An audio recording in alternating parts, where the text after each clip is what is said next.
LeaderCast. Hi, and welcome to Deep Leadership. I'm your host, John Rennie. Well, I hope all is well with you today. This is another special Wednesday morning episode, and I'm drinking a hot cup of Bottom Gun coffee from my friends at bottomguncoffee.com.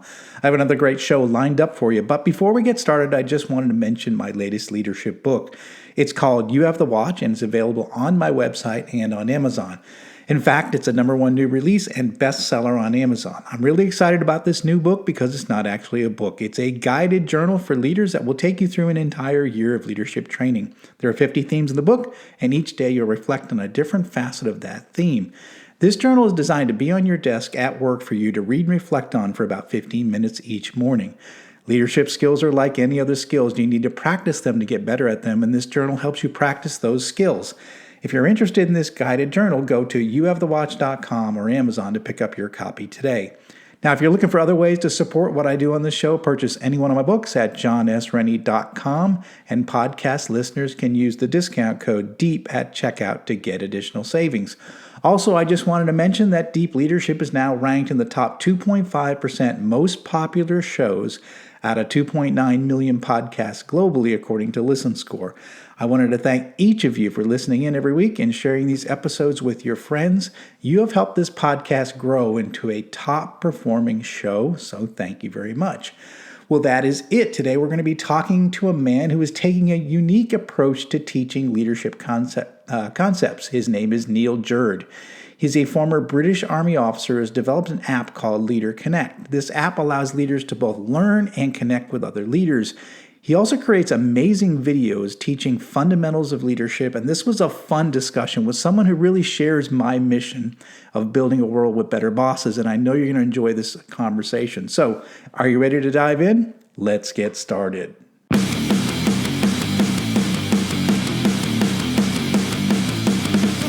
Welcome to Deep Leadership. Leadership is a people business. That's the philosophy of your podcast host, John Rennie. As a former Cold War submarine officer who spent 20 plus years leading businesses in corporate America before starting his own manufacturing business, he knows that leadership matters. Are you ready for some real-world actionable advice from John as well as his expert guests? I'm ready. The show starts right now. Welcome to the Deep Leadership Podcast. Today I'm joined by Neil Jurd. Neil is the founder of Leader Connect, an online resource for leadership discussion and development. He is a former British Army officer who now teaches and trains executives and companies in leadership and team development. He has produced a series of leadership videos which are now widely viewed. He is the author of The Leadership Book, a step-by-step guide to excellent leadership. And I'm honored to have him on the show to talk about leadership, especially in these times of uncertainty and change in the workplace. So, Neil, welcome to the show. Hi, John. Thank you. Lovely to meet you. Yes, it's an honor to have you on the show. And I'm really excited about this discussion. And again, one of the things that really stood out when we first met was your videos. So these things are fascinating. We're going to get a chance to talk about it, but these are just really good resources. And I really appreciate the fact that you put the effort in and got these out there because they're fantastic. But I want to start with your military career. You know, you rose to the rank of lieutenant colonel and served in a wide range of roles, including leading a Gurkha squadron in Iraq. So tell us a little bit about why you chose the military life, why you joined the Army, and some of your experiences during the Army. Sure. Well, I always wanted to be a soldier. It wasn't really a conscious choice. I just there was nothing else that I would have done. So I was an Army cadet, which is something that we have in the UK. It's similar to Scouts, but sponsored by the Army. So I was an Army cadet when I was at school. I got a scholarship to Sandhurst, which is our officer training academy.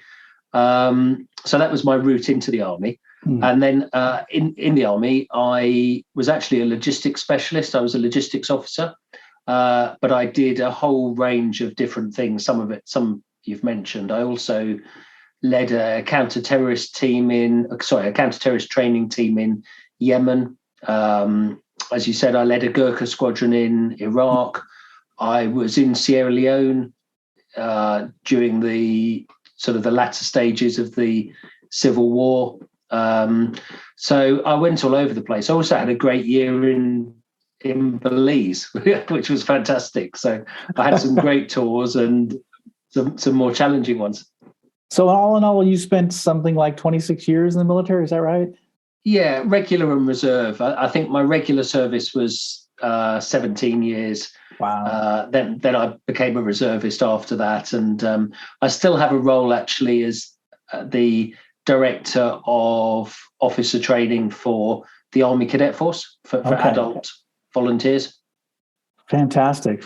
So you got into it and you stayed into it, and it's something that obviously was a passion for you. And yeah, that's fantastic. You had a long career. I spent 5 years in the military. That was about all that time I had, and I was ready to. I spent too much time under the ocean, and I said it's time to do something different. So I think it's very different. You see, I like the sunshine. I used to try and get posted to the places with sunshine, whereas you clearly went the other way. Yeah, it clearly went the other way. Yeah, no sunshine, no alcohol, no women, that sort of thing. Yeah. So, well, one thing I was looking through your bio, and you said, you were actually injured in it was, I guess, a mortar fire attack in Iraq. Tell us a little bit about that. And you actually had to be evacuated, and so what was that like? It was, the thing that I most think of is The Matrix. In terms of everything slowing down. So I was in, we were based at Basra Air Station and, Shaiba, but just outside the city. And I was on a convoy going into Basra Palace, which is one of Saddam Hussein's many stately homes. Yes. And we had a battalion base there, and I'd gone in to visit one of my officers who was supporting that battalion. And I remember we were just about to head off, actually. We were just about to start the logistic patrol back to where we came from. And I was just chatting to people, and something very odd happened, and it looked like a Coca-Cola. I say it's very odd. I mean, we as anyone who served out there will know, I mean, we came under fire of some sort pretty much every day for the whole tour. But something like a Coca-Cola ring pull, like a little bit of metal, just went across the ground a few feet away from me, and it was really odd. And I still don't quite know what that was, but I have a feeling that it was the first mortar round landing and not detonating. Because then I was with one of my warrant officers, and we kind of looked at each other and said, "Helmets?" Yeah, and we put our helmet. We were inside the base at this time, and we put our helmets on. And then a few seconds later, something landed and exploded. And I was looking right at it. There were a few of us around this area, and I saw this thing explode, and it was feet away. I mean, it was probably about three and a half meters away. I mean, it was very, very close. And it was a 82 millimeter mortar, which are pretty big bits of ordnance. And so I knew that this thing was exploding very close to me, and I was looking at it. And in all likelihood, there was nothing I can do. Although things happen really slowly, of course, you can't. They're actually happening in milliseconds. And so I watched this thing explode. I thought, that's it. This is probably my time, or I'm going to get seriously hurt here. Yeah. I watched the shrapnel come out of it, and I one particular piece of shrapnel, which is now, I don't know how well you can see it, but is now in there. I watched it come out of the mortar. I remember thinking, that's going to get me in the eye. And then it didn't. Wow. And after that, there was time to take cover. And then there was just the rest of the barrage came in. And a lot of people were injured that day. There were 2 Chinook loads of, kind of medical Kazivacs came in and took out the wounded. But yeah, it was a terrifying experience, actually. I mean, Yeah. Wow. So however much we do it for a job, and we know we take that risk, when it comes that close, Yeah. it still makes you stop. Yeah. How long was your recovery after? Oh, hours. I was back at work 2 Oh, days really? later. Okay. I wasn't Cassie back to the UK. I went back to the field hospital and I was treated. And then for our unit was doing a fairly major move the week after. We were moving everything, like our whole setup with a couple of hundred soldiers and all of the logistics support for the British force. And we were doing that within days. I can't remember, but within a week. I've got pictures of me giving the orders for that operation with my face looking like a successful squirrel, like totally swollen, like I had a mouthful of nuts. So no, I was lucky. I was extremely lucky. Yeah, absolutely. To be able to see an explosion, to see the shrapnel, to see everything moving in slow motion, and then to be back at work right away, giving orders, and that's fascinating. I know, my experience, nothing like that, but you, like you say, you train for these things. You know that it's a possibility, but you never expect it to actually happen, and it did for you. So yeah, wow, yeah, exactly. So when did you start transitioning to after you left the military? I know you did you were with some other companies, but when did you start saying that you wanted to focus on leadership and helping organizations with leadership development? And why do you have such a passion for leadership like you have? There's a few parts to that, John. So I left the army and I was head of logistics for British Sugar, but then what I don't think you know because I haven't mentioned it, but my wife died very suddenly in a crash when I was I'd been out of the army for a few weeks, and at the time my children were very young. They were 2 and 4, and it meant that I had to give up corporate life. I couldn't do hosting clients or working long hours while the kids needed me. So I stopped that type of work. And then over the next few years, I was just invited to do stuff, to talk about leadership or to, could I work? It was friends actually saying, could you work with this person, or could you come and give a talk? And I did that, and that moved into me being a course director for an organization called the Leadership Trust. And then from there, I started to set my own stuff up. And I guess over the last few years, that's grown and grown. And there's now 12 people involved in administrating or delivering what I call my stuff. That's great. That's good to hear. But I just go back to, you mentioned, your wife passing away, having to raise children there. I've had other guests on the show, similar situation, where they had young children, they lose their wife. And, you're in, then you're talking about leading your family at that point, right? Leading young children, the loss of their mom, you lose a loved one. And yet, again, it's like being injured and have to carry on. You are dealing with unimaginable grief, yet you have to be there for your 2 young children. So I imagine having that military experience was probably beneficial in dealing with that kind of a situation in your life. I think so. And I always saw it that I had no option. I had to carry on. I had to look after the girls. I had to help them through what was totally devastating and inexplicable for them. For me, of course, I understood what had happened. For a 2-year-old, they can't make sense of it.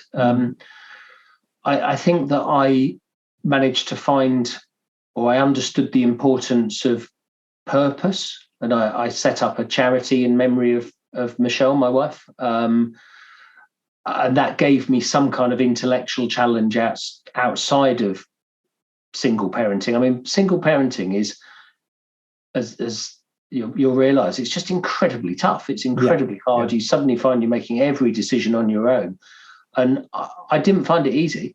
It is the hardest thing that I've done, was bringing up the girls when they were very young. And suddenly, from being often away on tour in the early years of their lives, I'd be in Iraq or Yemen or whatever, and suddenly I was on my own looking after two children. You were a 100% parent at that point. Yeah, very much so. How old are they today? 17 and 14. Oh, wow.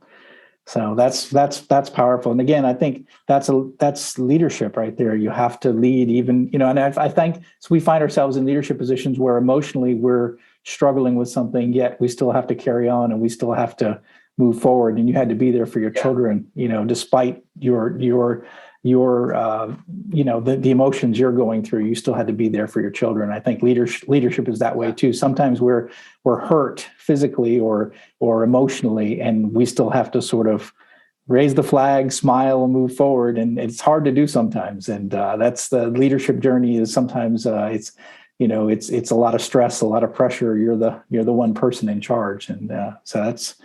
I can imagine that. I can only imagine how difficult that would be. Unfortunately, it hasn't happened to me, but very difficult. So going back to the leadership side, you talk a little bit about the importance of leadership, especially now. I mean, we've got post-COVID, we've got economic recovery. That's the economy is struggling in a lot of countries, especially in the United States right now, and the UK. I understand. Why is leadership so important post-COVID with all the changes in the workplace? Why is it more important than ever? I think leadership is how things happen. If things are wrong, if things aren't working well, and there's a better state that we want to achieve, to get people to work together, to get people to move towards it, we need leadership. And leadership for me is about being clear what you're trying to achieve. I talk about clear and compelling purpose, and then connecting people with that purpose, that being the role of the leader. And so when you see something that's wrong, whether it's in a school, whether it's in a factory, whether it's at the national level, it's leadership which will make the difference, that puts that issue right. And we need great leadership. I mean, just getting us through COVID, you can see the parts of the world that were really well led, and the fact that they lost fewer people to COVID. I mean, leadership's what makes things happen and what keeps people safe. Yeah, I think you're right. I think especially when there's times of uncertainty and there's chaos, I always liken it to at sea, when the seas are calm and everything is easy. You don't necessarily look to leaders, but when the seas are rough and you're in a major storm, as I was, North Atlantic, heavy, massive winter storm, I look to the captain like, I hope you know what you're doing. Like you look to leaders when the time gets when things get ugly. And I think we're in a time right now where there is a lot of uncertainty, and so we are looking to our leaders to guide, set direction, set purpose, communicate that purpose, and for us to have faith in the people that are in charge, that they know what they're doing. You're looking at the storm going, I really hope you know what you're doing right now. Yeah, very much so. Looking hopefully at the leaders, hoping that they know what they're doing. Yeah. Hoping they know what they're doing. Exactly. We mentioned it a little bit, but you developed a series of leadership videos, and you recently did this doodle video, which is absolutely wonderful. I love it because it's just such a good leadership primer. And, it's hard to take all these ideas and compress them in a way that is easily digestible. And why have you chosen videos as a teaching tool? It's funny when you say it's hard. So when you pay the doodle artist £650 a minute, it's remarkable how easy it is to compress your ideas when there's a very clear bill for them. But I wanted to. So for me, leadership's really simple, and I think it comes down to a few basic behaviours. Being really clear what you're trying to, the things I say in the video, which are about connection and direction, like really connecting with people and being clear what you're trying to achieve. And I think there's a lot of literature, a lot of stuff online, on YouTube, wherever, that complicates leadership. People try to intellectualize it to the point that your average person can't make any sense of it. So the idea with the video was to, in 6 minutes, tell you what to do. If you follow that, if you know nothing else, you'll probably improve your leadership. You will be more effective if you do those things. So that was the thinking behind it. We'll be right back after a quick word from our sponsors. Leadership skills are like any other skills. You need to practice them to get better at them. Best-selling leadership author John S. Rennie knows this. That's why he's written a new book called You Have the Watch. It's a guided journal for leaders designed to take you through an entire year of leadership training. By the end of the year, you will master 50 of the most important leadership skills. If you want to have a greater impact on the results and people in your organization, go to youhavethewatch.com and pick up your copy today. I absolutely love it, because one of the things I struggle with as someone that's trying to teach, train, promote leadership is that the people that are traditionally good leaders already are consuming leadership books and podcasts, and they're going to seminars, they're watching TED Talks, they want to get better. And it's the people that are maybe less self-aware, or that are traditionally a bad boss, if you will.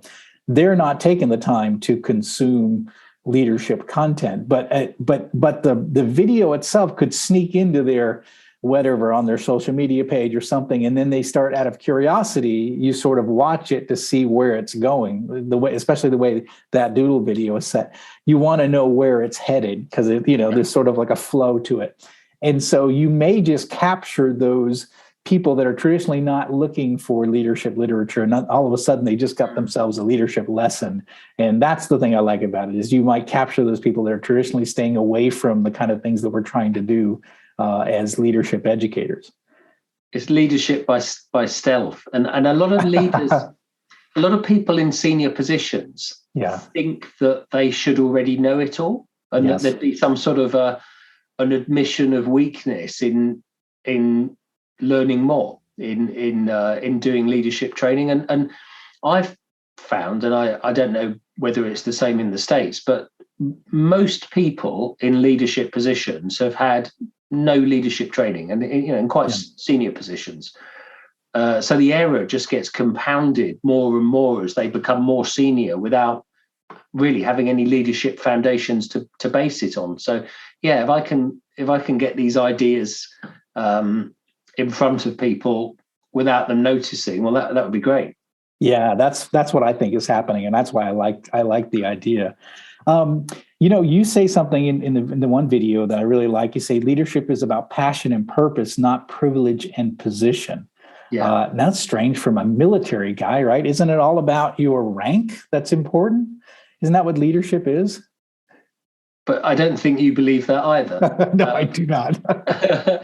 And no, it's absolutely not. People will obey the rank, but they'll only obey, and you have to do all of the thinking for them, and you have to direct absolutely every aspect of their work, because they're not excited, they're not engaged, they haven't bought into your idea. I think I say in the video that I see rank as the most, or grade position as the most fragile forms of influence that we have. And if you're ever pulling rank to get stuff done, you pretty much failed. Those people aren't with you. There's no energy, there's no creativity, there's no buzz. They're not working at the same thing that you're working at. They're not working towards that objective. They're just trying to stay out of trouble and trying to please the boss. So no, I think with rank comes the responsibility ultimately to make sure that you're clear what the objective is and that the objective is met. But beyond that, you're going to have people who are cleverer than you, more innovative than you, more creative than you. And from my own leadership background, I know what it is to lead lots of people who are better at almost everything than me. Specialists, especially in any company. The more technical the company is, the more ridiculous it is if the boss wants to be the expert at everything. You can't be. Absolutely can't be. Yeah. And I think the sooner you realize that as a boss, and you realize that the collective wisdom of your team is what is what's available to you, it's kind of mind-blowing when you say, oh, I don't have to know everything, but I have to have the right people around me that do know how to do everything, and that there are experts especially as a startup company. During our journey as startup, there were experts in certain areas that would just like, I got this, we're putting a computer system in, I got this, we're setting up a sales team. Another guy's like, I got this, we're setting up the manufacturing operation. I got this. So there were experts along the way. And I sort of had to just make sure that the direction was clear, but I also got out of the way, got good people working for me, and basically get out of the way and then remove obstacles and make sure that they had everything they needed to be successful. That was more my mission. It wasn't telling them how to do things. It was sort of saying, this is where we're headed. What do you need from me to get there? Type of thing. And when you stand back and let great people do what they love to do, magic happens, right? It's something that's unusual. You don't see this in most places. When it does happen, it's a fun thing to see when everything's hitting on all cylinders and everybody's doing what they love to do, and you as a group are achieving objectives. It's fun. Yes, but most leaders, or many leaders, think that it's kind of their job to control and to almost be a martyr to the organization, and it slows things down. And what you describe, it's exactly it. This idea of the boss getting out the way, nobody ever teaches that, but it's so important. No, not at all. Yeah, you're right. Exactly. It's very important that we give our good people, hire great people, and let them do great things. Yes. And I think we sort of miss out on that. So sometimes we hire these, people come to our companies and they've got, they've spent their whole life preparing to work to get a job at our firm. Yeah. And the first thing we do is we tell them, there's your cubicle. Here's your procedures for, filling out an expense report. Here's your procedure for this. Here's this. And we just burden them with rules. And they're like, but I'm a really good engineer. Well, you'll get grunt work for the first 5 years before you get a chance to bring your creativity to the table. And I think that's disheartening when I see that in companies where we don't let good people bring their best to work every day. Yeah. Very common. Yep. One thing I was going to say is you in the video you also said that at Sandhurst, the Royal Military Academy Sandhurst, that has the motto "Serve to Lead." Why should today's managers consider adopting a similar type of motto? Why is that motto? Why is it there in the first half, and what does it mean? So for me, it's the idea that as the leader, actually, one of the points I make in the book is that as the leader, you are, and you shouldn't consider that you are any better than anybody else in the team. It's just your job to lead. That's your role. You don't have that position because of because of your brilliance, because you're inherently better. You're just a team member, and you serve the team by doing your job really well. It is an act of service to be a really good leader, and so therefore you should study leadership, and you should make sure that your leadership is really effective. But then also in the service, this idea of service is the idea, and people talk a lot about servant leadership. I think it might be the same concept, but the idea, there's a humility in leadership. There's an army thing that we were taught at Sandhurst was about checking your soldiers' feet after a route march. And I mentioned that in the book, the fact that you genuinely care. You look at people's feet. If they've got blisters, if you either help treat them or you make sure that they get treatment for them, but you genuinely care for these people that you look after. You also you look after them. I mean, in the business context, looking after them will be different from that, but it would be making sure that they're enabled, making sure if they've got something going on at home that's distracting them, that you look after them. You know, if they need some time off to come back as their best self, you give it to them. So you look after the people and that gives them the freedom to do the job really well. Yeah, I think that's fantastic.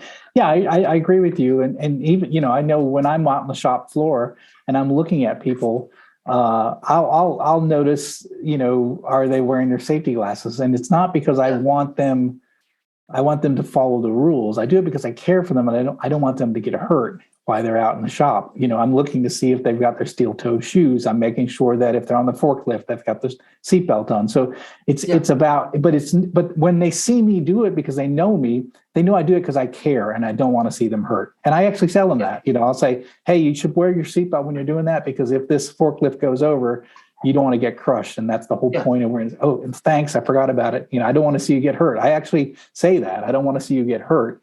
And it's this idea of caring, it's not compliance, it's caring. And I think there's a difference between the two.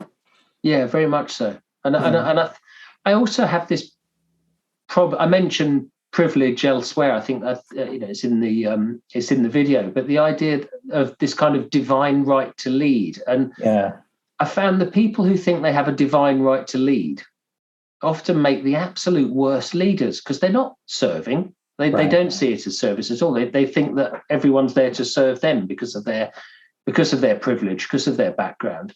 But you know, these are the people that nobody wants to work for. They're in it for themselves. Yeah. And I just don't buy that. I think that anyone can lead effectively, and however humble your background, it just doesn't matter. Anyone can lead if you've got a purpose. And many of the best leaders have had to work really hard to get where they are. Yeah, I agree. Yeah, it doesn't. I think humility is a big part of it. I think the fact that I always say this is that the people closest to the customer, the people adding value to our products, the people that are talking to the customers on the phone, our call centers, anyone that's in direct contact with customers are much more important than me as the boss. Much more important. I don't talk to customers every day. I don't build the products that end up at our customer site. So they are more important than I am. And I have to make sure they have what they need to be successful to take care of our customers. And I think it's like that inverted pyramid, they say. You know, the boss is actually not at the top, but at the bottom. Really, it's in terms of importance. It's what's important is the hourly employee that's assembling this product that's going in a box. That has to be right. If I screw up on an email, it's not going to affect my customer quality, you know. So, but that person on the assembly line or whatever they're doing, they need you to be passionate about leadership, which, you know, luckily for them, you are. Yeah, absolutely. Yes.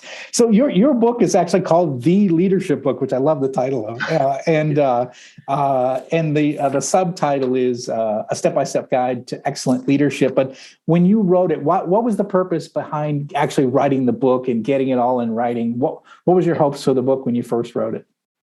Do you know, actually, the title, when I wrote it, it had a more convoluted title, what I thought was a more snappy title.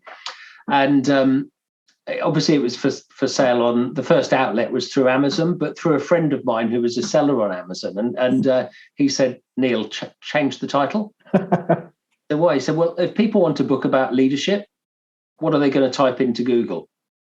The leadership book. Or leadership book. Yeah. We called it The Leadership Book because if you're looking for a leadership book, you absolutely will find mine. You found it. You're right. Yeah. In terms of what it's about, well, I see leadership as really simple, and the book and the videos all capture leadership in a series of short lessons, be they chapters or kind of 8-minute videos. And I've found it strange that there's so much noise around leadership, so much intellectualization and theory, whereas it really comes down to a few basic things. And I just thought I should write it down. I just thought instead of I just needed to do something about it. So I just started writing my ideas, and I've always enjoyed writing. It was lockdown, actually, where I wrote the book. We were not allowed anywhere here for months, and that was great. It was a sunny summer, and I just spent time thinking and writing and put my ideas in one place. In terms of what it's there for, I think anyone can lead, and I want people to know that. And I think the world would be a significantly better place if we were well led, not manipulated, not dominated, not coerced, but genuinely led by people who were there to serve us in all of our best interests. So for me, leadership's everything. And where you get unhappiness, where you get inequality, where you get miserable places to work, where you get poor education, you'll find an absence of leadership.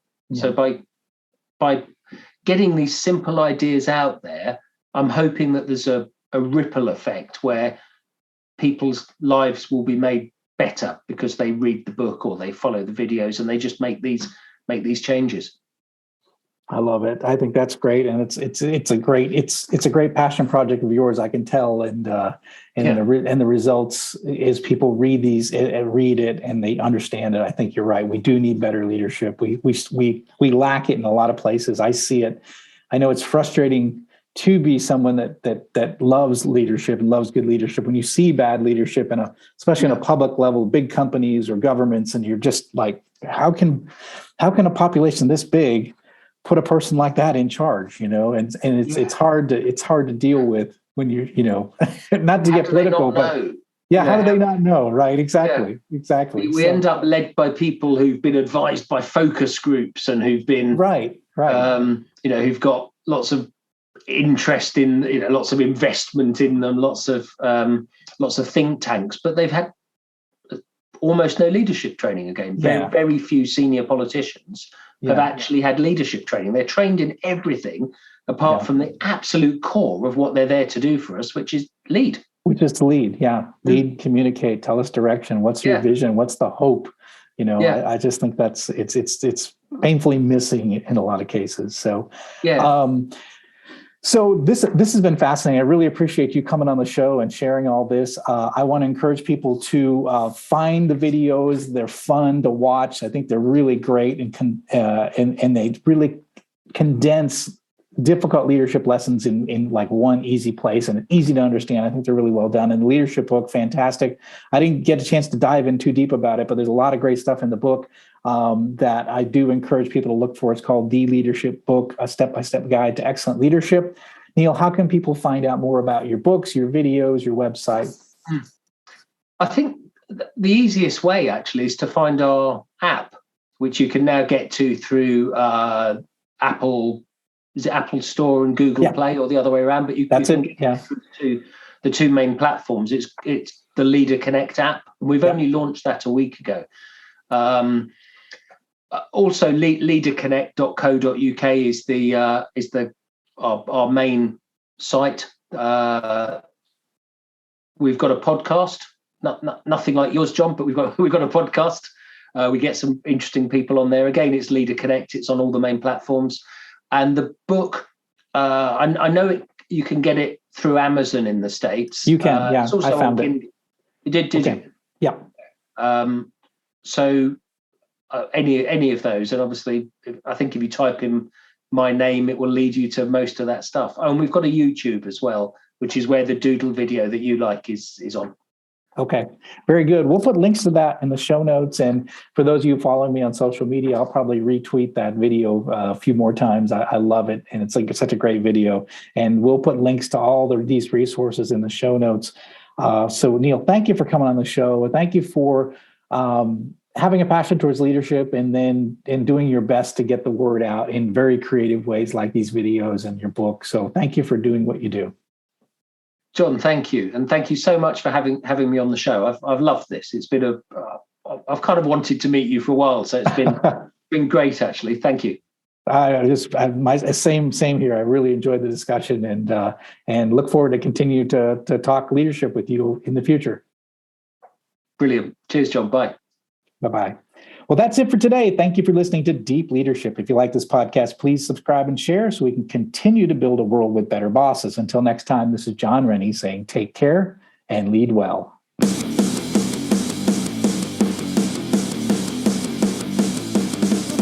Thank you for listening to Deep Leadership. Thank you. Thank you.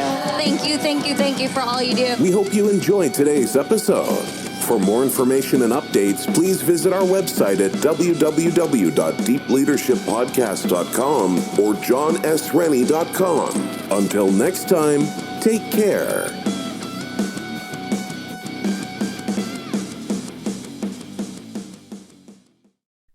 Welcome, explorers of the human experience. This is Let's Talk Soul, and I'm your host, Claudia Monticelli. We're not afraid of the great mysteries of existence here. Soul versus consciousness, we're on it. Spirituality versus science, we've got that covered too. Join us in navigating these profound topics with wisdom, curiosity, and a dash of audacity. Whether you're a spiritual veteran or just starting your journey, Let's Talk Soul is your passport to the unknown. Let's Talk Soul, diving into the depths of the human spirit. Subscribe now wherever you get your podcasts. Welcome to Ringside with Ray and Prince. My name is Ray Leonard Jr. Oh, is that the set? No, that's just my dad. My name is Prince Daniels Jr. Daniels again with a big home touchdown. On this show, we come to humanize Athletes, entertainers, business executives. We're going to see what makes them tick. Tuesdays, 10 a.m. Pacific time on Spotify, Apple, Amazon, and wherever you get your podcasts. We'll see you there. Peace and power. Electric acid.